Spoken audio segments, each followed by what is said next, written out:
Hey guys, so one of the things that I do as a hobby is I work on gaming systems, repairing them, um, and really refurbishing them to make them work again. It's something that I enjoy a lot of times doing. Thing is though, a lot of times I'm also switching between inputs on my monitors to be able to go from the display port that's for my normal PC that I have here and switching between the consoles.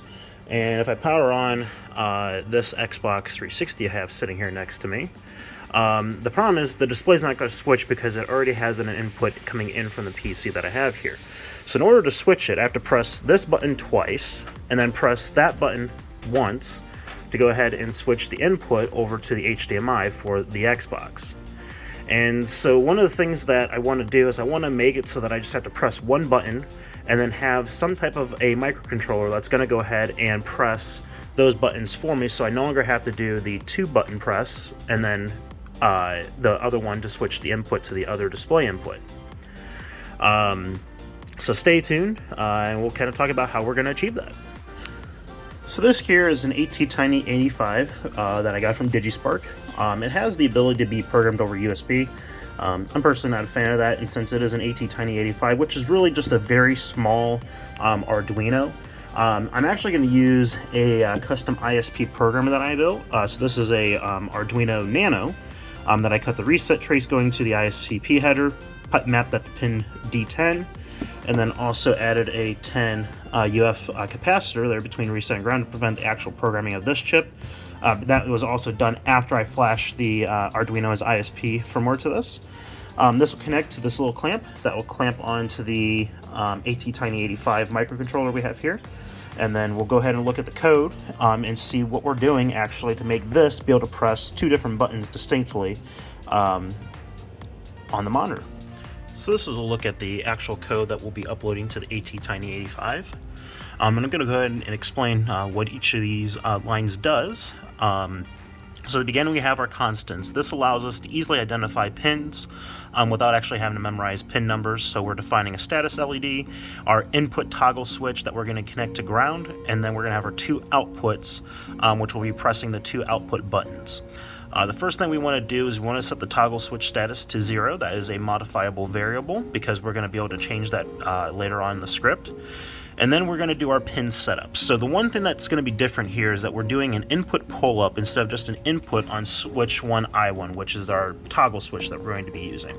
And the reason why we have a pull-up is that we're looking for that line to go low to ground. In digital logic, in order for you to have something to be able to pull it low to ground, it has to have a way to pull it back up.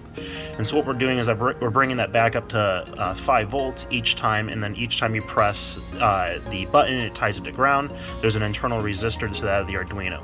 Some microcontrollers don't have the ability to actually have a internal pull-up resistor, and so in that case it would just be an input and you'd have to add a additional resistor on that line to a positive voltage.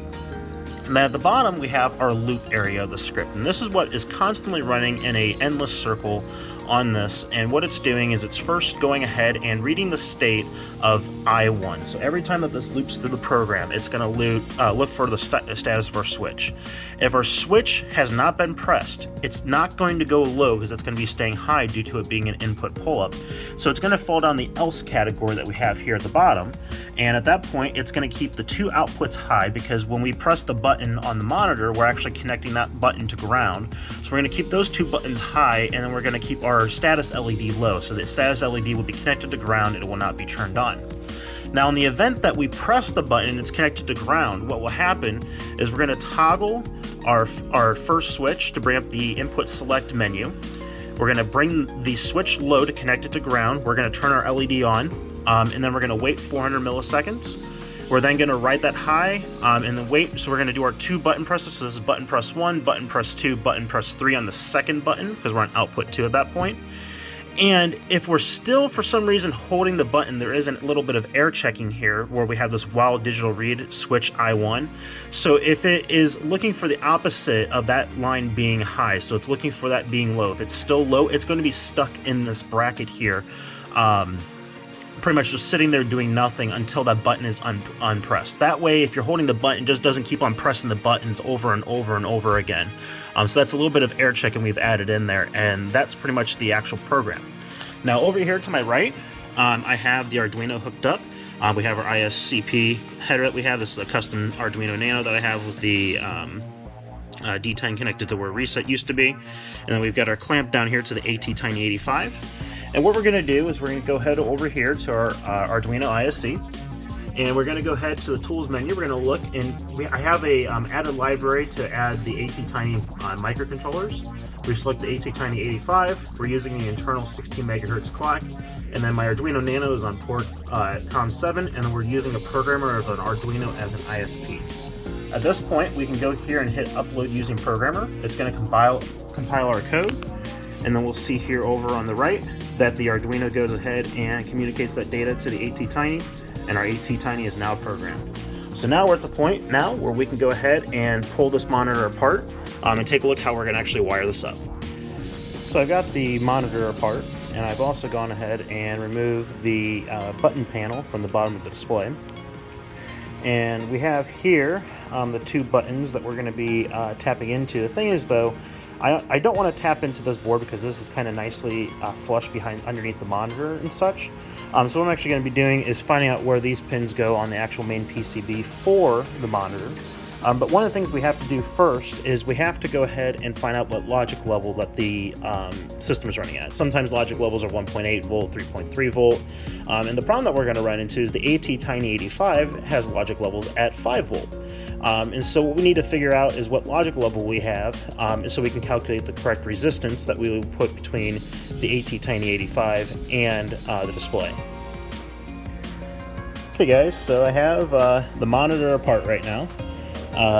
We got it plugged in right now to power. I've got the ATtiny hooked up to the bottom of the PCBA where the buttons from the front panel actually plug in at.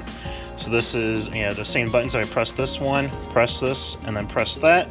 The monitor, switches its display inputs. Everything's fine and dandy.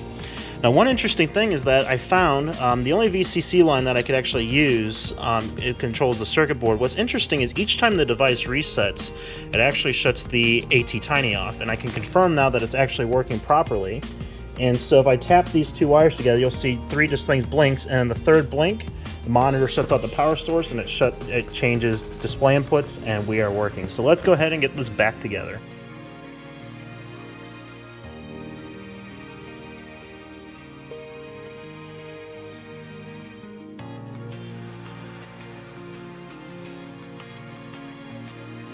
Okay, I just went ahead and got the monitor put back together.